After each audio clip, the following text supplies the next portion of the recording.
সাম্প্ৰতিক প্ৰেক্ষাপটত সামাজিক মাধ্যমে যুৱ প্ৰজন্মৰ সবলীকৰণ আৰু আত্মসংস্থাপনৰ দিশত এক নতুন দিগন্তৰ সূচনা কৰিছে। এই বিষয়টোকে লৈ ঢিং মহাবিদ্যালয়ত অনুষ্ঠিত হয় আন্তঃ মহাবিদ্যালয় বিশ্ববিদ্যালয় পৰ্যায়ৰ তৰ্ক প্ৰতিযোগিতা।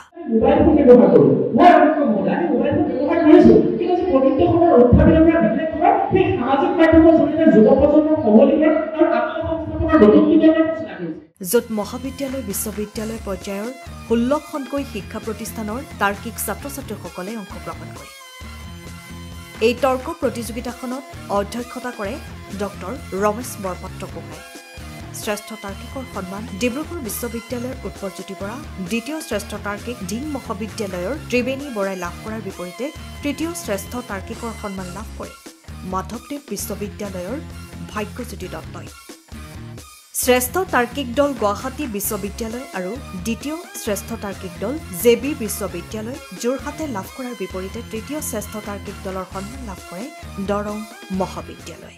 ব্যৱহাৰ কৰাৰ ফলত তেওঁলোকৰ মাজত যি আৱেগিক ধাৰণা সেই আৱেগ প্ৰৱণতা বৃদ্ধি পাইছে আৰু তেওঁলোকৰ জটিল চিন্তা ক্ষমতা তেওঁ ক্ৰমান্বয়ে হ্ৰাস পাই গৈছে। অৰ্থাৎ অধ্যক্ষ মহোদয় আজি যদি এই জটিল চিন্তা ক্ষমতা ক্ৰমান্বয়ে যুৱ প্ৰজন্মৰ মাজত সামাজিক মাধ্যম ব্যৱহাৰৰ বাবে হ্ৰাস পাইছে, তেন্তে অধ্যক্ষ মহোদয় জটিল চিন্তা ক্ষমতা নথকা এজন যুৱ প্ৰজন্মক আমি কিদৰে গণ্য কৰি সবলীকৰণ হৈছে, আমি কিদৰে গণ্য কৰি তেওঁ সবল বুলি তেওঁলোকে এটা বিশেষ শব্দ ব্যৱহাৰ কৰিছে নতুন দিগন্ত। নতুন দিগন্তৰ শব্দ ব্যৱহাৰে তেওঁলোকে বিশেষখন সাৰ্বজনীনভাৱে প্ৰয়োগ কৰিছে আৰু অধ্যক্ষ মহোদয়ে নতুন দিগন্ত শব্দ প্ৰয়োগ কৰিছে। অৰ্থাৎ অধ্যক্ষ মহোদয়ে কি কথা হ'ব লাগিব, যদি সূৰ্য পূবফালে উদয় হয় তেন্তে পশ্চিমফালে অস্ত যায়। অৰ্থাৎ অধ্যক্ষ মহোদয় চিৰন্তন সত্য। অধ্যক্ষ মহোদয়ে কি বাস্তৱিকতা আজি মই অসমৰ প্ৰেক্ষাপটত দেখিবলৈ পোৱা নাই, ভাৰতৰ প্ৰেক্ষাপটত দেখিবলৈ পোৱা নাই, তেওঁ অধ্যক্ষ মহোদয়ে বিৰোধিতা কৰি আলোচনাৰ উত্তৰ পৰীক্ষা বিধেয়কখনত। অধ্যক্ষ মহোদয়ে বিধেয়কখনত তেওঁলোকে কৈছে যে সাম্প্ৰতিক প্ৰেক্ষাপটত সামাজিক মাধ্যমে যুৱ প্ৰজন্মৰ সবলীকৰণ আৰু আত্মসংস্থাপনৰ দিশত যি আত্মসংস্থাপনৰ নতুন দিগন্ত সূচনা কৰিছে।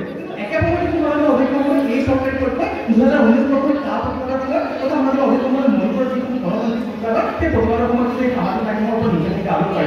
ষ্টাৰ্টআপ যাৰ জৰিয়তে সামাজিক মাধ্যমে দেখুৱাই দিলে যে যুৱ সবলীকৰণ আৰু আত্মসংস্থাপনৰ ক্ষেত্ৰত কিদৰে কৰ্তৃকভাৱে সামাজিক মাধ্যমে নতুন দিগন্ত সূচনা কৰিব আৰু সেইবাবে ইয়াতে প্ৰথম উত্থাপন কৰা বিধেয়কখনক পূৰ্ণ সমৰ্থন কৰিলে।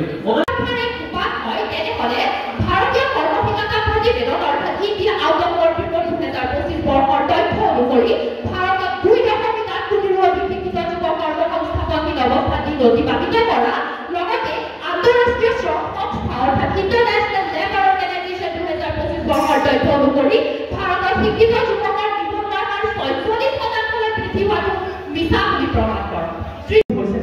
পুনৰবাৰ বিৰোধিতা কৰি উত্থাপিত বিধেয়কখন অধ্যক্ষসকলে এতিয়া আজি বিষয়বস্তুৰ গভীৰতা লৈ অধ্যক্ষসকলে আজি আত্মসংস্থাপনৰ সবলীকৰণৰ কথা কৈছে। আজি অধ্যক্ষসকলে সবলীকৰণ কৰিবলৈ যদি চাওঁ তেতিয়া দক্ষতাৰ বিকাশ সবলীকৰণৰ বিকাশ কৰি অধ্যক্ষসকলে যদি দক্ষতা বিকাশ কেনেধৰণে কৰোঁ তেতিয়াহ'লে সমাজ ঢিং মহাবিদ্যালয়ৰ প্ৰাংগণত আজি অনুষ্ঠিত হৈছে প্ৰথম বৰ্ষৰ কাৰণে আমাৰ এখন আন্তঃ মহাবিদ্যালয় বিশ্ববিদ্যালয় পৰ্যায়ৰ তৰ্ক প্ৰতিযোগিতা।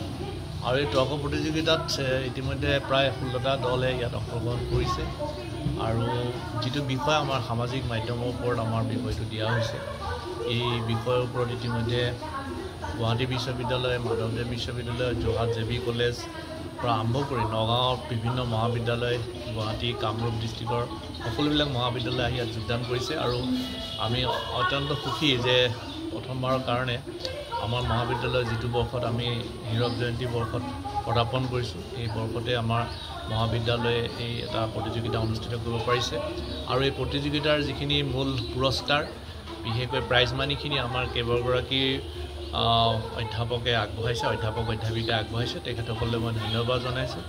আৰু আজিৰ যিখন বিচাৰ প্ৰতিযোগিতা হৈ আছে, তৰ্ক প্ৰতিযোগিতা হৈ আছে, তাত ডক্টৰ ৰমেশ বৰপাত্ৰ গোহাঁই তেখেতে ইয়াত যোগদান কৰিছে অধ্যক্ষ হিচাপে।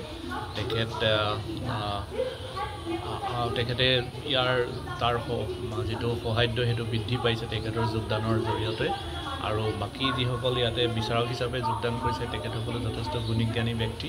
বিভিন্ন মহাবিদ্যালয়ৰ পৰা আহি আমাৰ মহাবিদ্যালয় প্ৰাংগণত সমবেত হোৱা অসমৰ বিভিন্ন মহাবিদ্যালয়ৰ তাৰ্কিকসকলক মই আকৌ পুনৰবাৰ অভিনন্দন জনাইছোঁ। আমাৰ ইতিমধ্যে প্ৰতিযোগিতা চলি আছে, অলপ সময়ৰ পিছতে ইয়াৰ ফলাফল ঘোষণা কৰা হ'ব আৰু তাৰপিছত সংবাদ মাধ্যমৰ জৰিয়তে এইটো প্ৰকাশ কৰা হ'ব। News desk time of Assam সময়ৰ খবৰ সময়ত পাবলৈ ফলো কৰক টাইম অৱ আছাম